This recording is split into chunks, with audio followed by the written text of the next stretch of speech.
back to my channel. Hope you're all doing well out there. And today we're gonna head back to 81 for an action suspense thriller. But before we do that, do me a favor, like, comment, and subscribe. I greatly would appreciate that. And also, as always, a shameless plug for my TeePublic store. I'll leave a link in the description box below.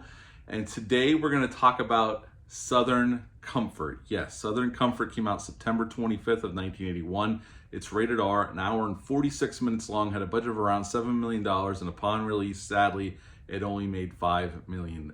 This was co-written and directed by the legend Walter Hill. He was coming off of The Warriors. I absolutely love The Warriors in 1979, The Long Riders in 1980, and the year after this, 1982, he would have out 48 Hours with Nick Nolte and Eddie Murphy. I love 48 Hours as well. In this film, we have a nice cast here. We have Keith Carradine as Spencer. He just worked with Walter Hill on The Long Riders in 1980. Powers Booth plays Hardin in this film, and he would come back to work with Walter Hill in 87 on Extreme Prejudice. If you've never seen that film with Nick Nolte, that movie is badass. And Fred Ward, the great Fred Ward, plays Reese. T.K. Carter plays Cribbs. He would go on a year after this to be in John Carpenter's The Thing as the cook. And a couple of Walter Hill regulars, especially in the 80s, Byron James and Sonny Landham, fill out the cast here of notable actors. This film has a very extremely simple setup, and the best movies have a simple setup, and this one is one of them. Our main crew here are a part of this National Guard unit out of Louisiana, and are going into the swamps of Louisiana for a weekend training exercise.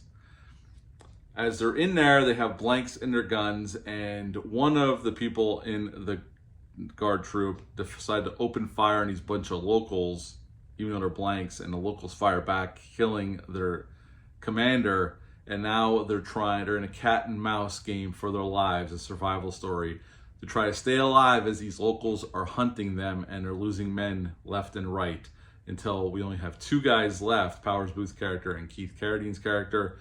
And at the end, our two guys that are left happen to make it out, but they have to kill a couple of the locals to do it, and that is pretty much Southern Comfort. So what to like about this film? Well, Walter Hill's direction. They went into a real swamp on the Louisiana-Texas border, and it looks great. Real locations, they put the guys in the shit. It was wintertime, it was cold, it was miserable, but they captured it on film, and it looks spectacular. And the 4K transfer on this from Vinegar Syndrome, if you like this film, is well worth the purchase. It looks great, and it sounds good as well. So that's just a little plug for this 4K. I just watched this last night, and it's a very well done 4K for a movie that not a lot of folks talk about. So the initial setup's a positive, the cast is a positive, everybody here is great. And, you know, they get in this situation basically because some of these guys, you know, and Walter Hill even says in one of the interviews where, you know, there's some bad decisions made, some very poor decisions made. Some of these guys aren't the brightest, and they do some really stupid shit to get themselves in this situation, and then they have to fight for their lives to get out of this situation against an enemy that is American. It's their own countrymen doing it to them, but it's people that know the terrain better than they do, and they're better at guerrilla warfare tactics, as you'll see throughout the film, setting booby traps and whatnot. So I like that duo, you know, that just, you know, the give and take of the different characters at each other's throats because they don't agree with some of the things they're doing. And definitely these guys are not what you would say the best of the best. A couple of them are. Keith Carradine's character is very capable, and Powers Booth's character is very capable, but the rest of them are, you know, they might be well-intentioned, but they're not the best or the brightest, and they do make decisions that get themselves killed or the whole group in trouble, as you'd see if you've never seen this and watched this film.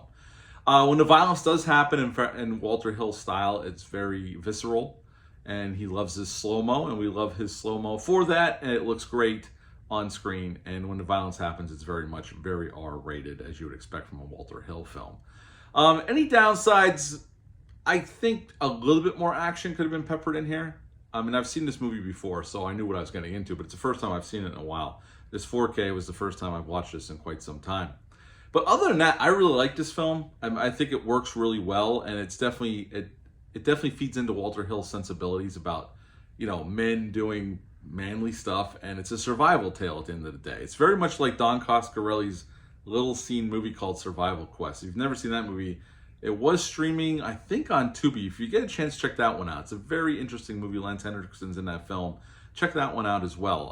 I like that movie. It's been a while since I've seen it, but this movie is pretty much kind of, well, that movie's kind of a lot like this movie. But it is, you know what? It's a simple story and it's told well, and I love, those are our best movies when it's a simple story just done well with terrific acting, really great directing, and a great score, and it works all really, really well. Now, Walter Hill had a hard time getting this made. No studio wanted to make this film. But luckily for him and William Girdler, that was his producing partner and writing partner, this gentleman, a very independent gentleman, had raised a bunch of money to make movies, and he heard about the script and gave them money to go make the movie. That's how they were able to make the movie. Unfortunately, it wasn't a box office hit, but at least they were able to make this movie, and we have this gem of a film to this day.